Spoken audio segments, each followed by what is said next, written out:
So guys, tingnan natin kung magbago dito kay Pobius. Kadalawa ba namang naribam? Tingnan natin kung anong mga nabago.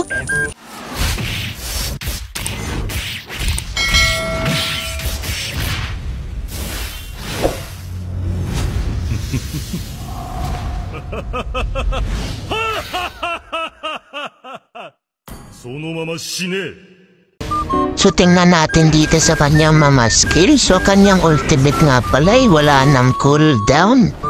At hindi ka makakapag-ultimate kung pag isang beses mo lang nagamit yung first.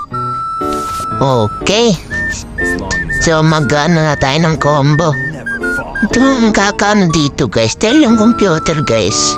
Ayaw lumabas guys. Diyan lang siya sa loob guys. Pasukin na lang natin to guys. Hindi so? Hindi talaga. Hoy, labas ka muna dyan. Tapos ka ba sa akin? Hindi lang to isang beses nangyari guys. Hindi to isang beses. Oh, nako. Hindi talaga ata to lalabas eh. Ay nako, ito nagpalo HP na ako para medyo lumabas. Lumalapit naman siya pero pag lumalayo ako, wala naman siyang bumabalik. Ay nako na itong computer nito. Ay dito na. Sinasayang mo oras ko eh. So dito na lang natin gagawin yung ating mga combo. Nood na lang naman kayo dito sa aking mga combo.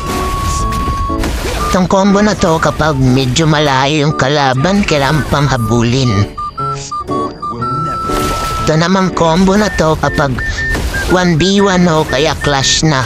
Medyo parang pareho lang din. E pagkakaiba lang. Ito yung mga builds guys. At mga emblem and spear.